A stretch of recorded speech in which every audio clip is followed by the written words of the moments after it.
Welcome to Xi Jinping Briefing. The content of the briefing includes how I became a prop in Hong Kong's show trials, democracy to be put to the test in host of 2024 elections headlined by U.S., how China defines the global south. China built more solar panels in 2023 than entire world in 2022. Authoritarian nations are weaponizing the West's weak stance on human rights abuses, report warns. How I became a prop in Hong Kong's show trials. Foreign policy. Beijing has been using the Christmas lull to bury bad news, including human rights abuses in Hong Kong. In early 2021, 53 people were arrested under the national security law, and 47 were charged. Last Christmas, the pro-democracy media outlet Stand News was closed down. This year, charges of co-conspiracy were brought against various foreigners in the trial of British citizen Jimmy Lai, including IPAC co-founder Luke de Pulford. Beijing is trying to criminalize dissent and label it as a Western-orchestrated plot. However, there is little evidence to connect Lai to the core organizers of the 2019 protests, and the idea that the protests were orchestrated by Lai and foreign forces is racist and false. Beijing is relying on coerced testimony from a torture victim, Andy Lee, to establish a link between Lai and the youth movement. The community of democracies must hold Beijing accountable for its abuses, or else they will face an existential crisis in the rules-based system. Democracy to be put to the test in host of 2024 elections headlined by U.S. CBC. The U.S. presidential election in November 2024 has the potential to upend the global order, according to Ian Bremmer, president of the Eurasia Group. Bremmer cited the country's military, diplomatic, and economic clout, as well as the fact that Democrats and Republicans do not share the same understanding of facts, as factors that heighten the stakes of the election. He also pointed out that the U.S. is the only advanced democracy that does not have the ability to assure a legitimate free and fair transfer of power. Bremmer predicted that Washington, D.C., would be locked down to prevent a repeat of the violence at the Capitol on January 6, 2021, but said that the threat of immediate violence is greater in states that are heavily contested and have large numbers of loyalists for former President Donald Trump. If Trump were to win, he has promised to govern in a more authoritarian way and pursue criminal prosecutions of perceived rivals. A shift from President Joe Biden back to the Republican Party would also likely see changes in foreign policy, including a difference in support for international alliances and immigration. How China defines the global south. Diplomat. China has traditionally been skeptical of the term global south and views the world in terms of developed versus developing countries. The Chinese government was rankled by not being invited to the Voice of Global South Summit 2023, and some Chinese observers believe this was retaliation for not being invited to a forum in Yunnan province. China gradually began to use the term global south themselves, but with quotation marks to indicate disagreement with the concept. However, during a conference in July 2023, Chinese officials began to embrace the term and assert that China is a natural member of the global south. The biggest turning point came when Xi Jinping himself used the term, indicating that China has formally accepted it. China built more solar panels in 2023 than entire world in 2022. Telegraph. China added more solar power capacity in 2023 than the rest of the world did in 2022, as the country aims to dominate the renewable energy market. Renewable energy capacity worldwide increased by 50% last year, driven mainly by China, according to a report by the International Energy Agency, IEA. The IEA predicts that China will be responsible for nearly 60% of additional renewable capacity added globally by 2028. The IEA also said that next year, renewable energy will generate more energy than coal globally for the first time. Authoritarian nations are weaponizing the West's weak stance on human rights abuses, report warns. Telegraph. Authoritarian regimes such as Russia, China, and Rwanda have been emboldened by the West's weak stance on human rights abuses, according to a report by Human Rights Watch, HRW. The report criticized the UK and its allies for selectively criticizing violations in order to avoid disrupting diplomatic relations. It highlighted the UK's silence on the disappearance of political opponents in Rwanda as an example. HRW also criticized the West's selective outrage over the Israeli-Palestine conflict. The report warned that the moral foundation of the human rights framework was being undermined. China raises serious concerns over U.S. chip-making curbs, supply chain probe. South China Morning Post. China has expressed serious concerns over U.S. restrictions on chip-making lithography machines and the U.S. investigation into American semiconductor supply chains.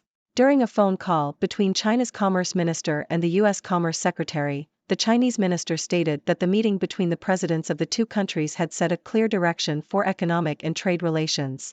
However, China remains concerned about U.S. sanctions on Chinese companies, particularly the restrictions on the export of lithography machines. The U.S. Department of Commerce has not released its readout on the phone call. China voices concern over chip curbs in call with Raimondo. Bloomberg. China's Minister of Commerce, Wang Wentao, has expressed grave concerns to U.S. Commerce Secretary Gina Raimondo over U.S. measures to limit China's access to advanced chip-making technology. This includes the U.S. pressuring ASML Holding NV to halt exports of lithography machines to China. Wang also raised the issue of U.S. efforts to survey American firms to determine their reliance on Chinese-produced chips, as well as the potential imposition of tariffs on low-priced chips from China. The U.S. argues that these measures are aimed at preventing China's military from accessing advanced technology, but they are also making it harder for Chinese companies to access the latest technology. This exchange was only the second time that Wang and Raimondo's communications have been made public since Raimondo's visit to China in August. The free world should celebrate 2024 as a landmark year for democracy. Hill. Around 100 countries are set to hold elections in 2024, with more than half the global population living in countries going to the polls, according to Daniel Twining, president of the International Republican Institute. In an op-ed for The Hill, Twining claimed the presence of so many elections showed that autocracy was not the future, despite threats from China and Russia. Democracies were more secure and economically successful than autocratic nations, he added. Taiwan opposition candidate rules out unification talks with China. Financial Times. The presidential candidate for Taiwan's opposition party, Ho Uih, has stated that he will not engage in unification talks with China if elected. He emphasized the need to prioritize strengthening Taiwan's defenses over dialogue with Beijing. China's Taiwan Affairs Office warned voters against supporting the current vice president and ruling party candidate, Lai Ching-te, stating that he would trigger conflict if elected. China claims Taiwan as its territory and threatens to annex it by force if Taipei resists unification indefinitely. China says Taiwan presidential favorite a severe danger. Deutsche Welle. China has warned Taiwan that electing a president who supports a sovereign Taiwan would pose a severe danger to cross-strait relations. The election is being closely watched by Beijing and Washington, and its outcome will likely shape the self-ruled island's future. Polls have shown voters favoring the ruling DPP's candidate, Lai Ching-te. China views Taiwan as part of its territory and has previously said it would take it back one day, by force if necessary. Ladies and gentlemen, I am Dr. Six, your favorite observer from the 6 Degrees world. Today, I have some interesting news to share with you. First, we have the disturbing developments in Hong Kong.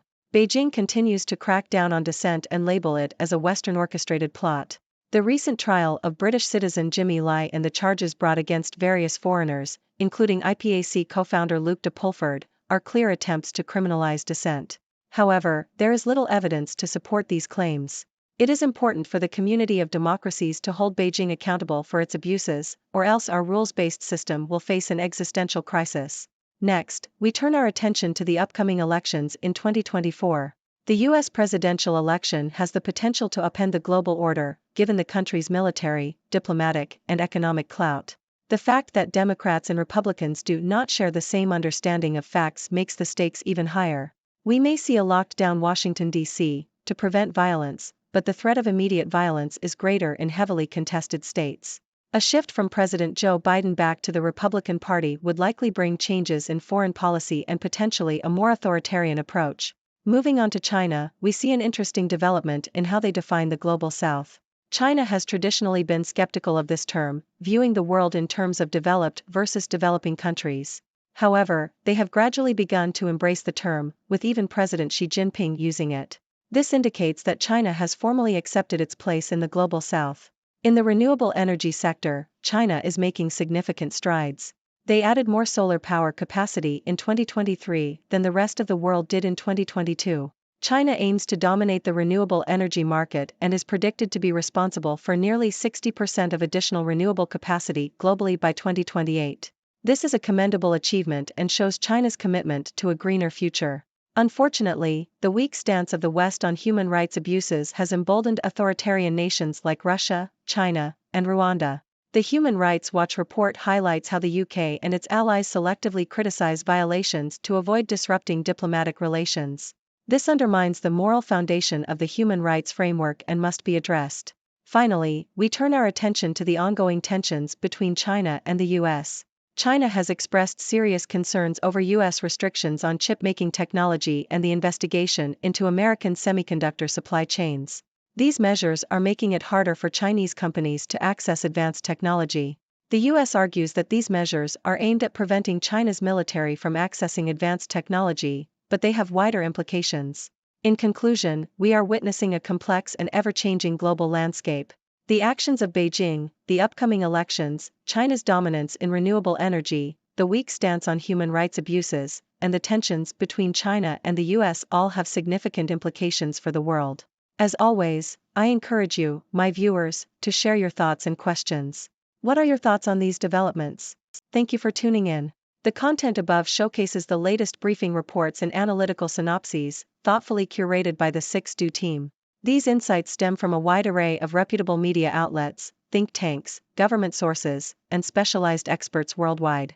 We encourage you to explore these sources for a comprehensive perspective. Keep in mind that while the content may not always align with the official standpoint of 6Do Brief, it's not meant to be taken as absolute directives for decision-making. Comprising seasoned media professionals, learned scholars, and accomplished scientists, the 6Do team embodies a trailblazing, fully independent media entity. To customize 6Do Brief to meet your professional needs, you have the option to subscribe to a diverse array of briefings on our website, 6dobrief.com. Regardless of your location, you can conveniently receive 6Do Brief via email.